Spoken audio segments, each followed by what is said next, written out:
Thank you very much. Can you hear me? Yeah.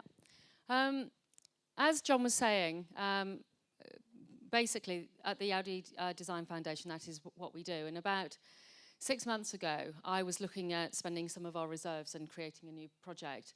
And I went and talked to a lot of the key players, and they had an issue that we were making too much stuff, and that the design industry, normally an industry that helped, didn't, and wasn't helping. So I'm going to talk about social innovations, some of them which have a design element and some of them don't.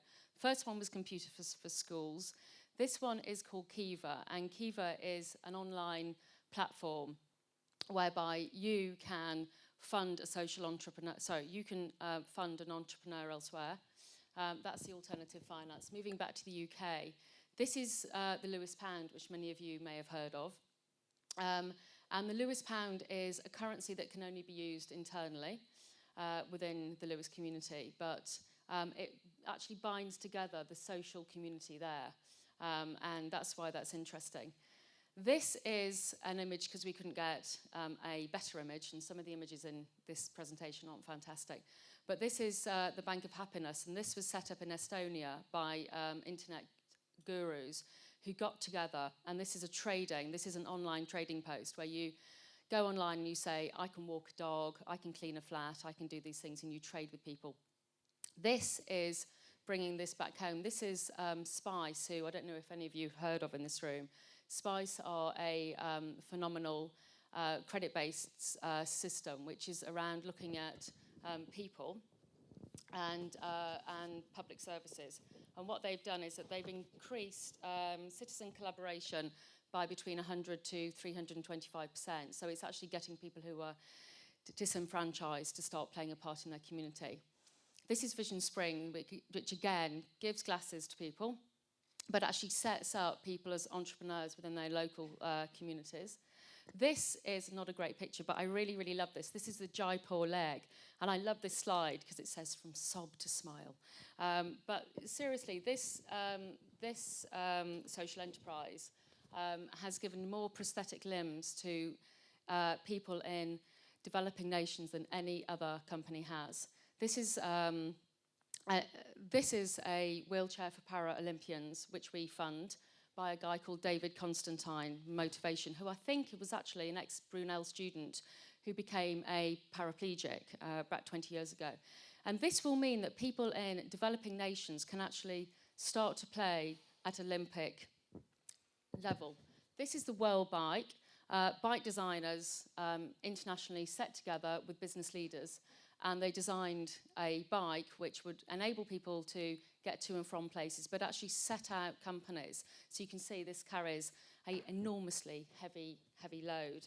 And back to the UK, this is Design for Crime, and their Bike Op project, which is looking at how crime in terms of bikes can actually affect people's lives. And they're looking at how they can actually make street furniture attractive and appropriate. This is quite an interesting project. This is a pilot still, and this is the Good Gym. Some of you may know about this. I think Public played a major part in this, and it's basically not using sport as an end to itself, but actually saying you can be part of a service in your local community, so you can take things to people who can't actually get out of their homes. This is a project by Participle, and it's around ageing and ageing populations, and it's called the Southwark Circle.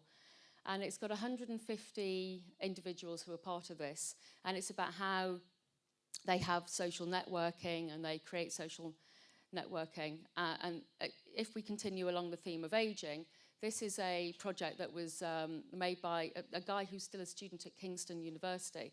And this is, it's called Ben's Puzzles, and it's for people who have quite advanced forms of Alzheimer's. And it's a bespoke puzzle even, that can help their well-being.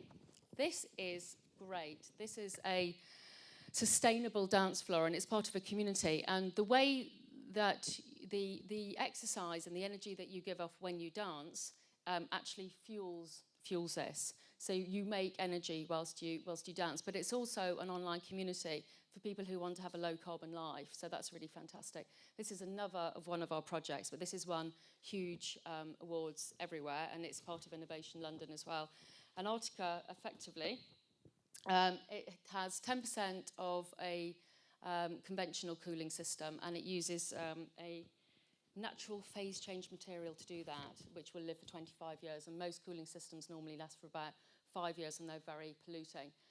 There's lots of sites like this now, but this is my favourite, and the philosophy is together we will help the people who still design and sell rubbish to embrace change rather, and it's around looking at, I'll move on to this. This is called High Rise Gardens, and it's set up by Claire Brass, who you may have known of from the Design Council. And it's looking at how a whole society, a whole community can actually work together. So they waste, they grow their vegetables, they then farm their vegetables, and they create employment. This is probably upper site that I have this. This is Streetcar, which is looking at personal cars and mobility, and we know that it's not sustainable to continue driving in the way that we drive now. This is the largest in the world. It's not perfect by any means, but it's got 55,000 members now. This is something which is called Dial for Light, and you basically point your phone at a light, send an SMS message, and lights which are dormant are turned on, and your way home is safe. It's currently being patented, and it's being tested in Germany. And this is my last slide, because you're probably all going to have a drink on the way home.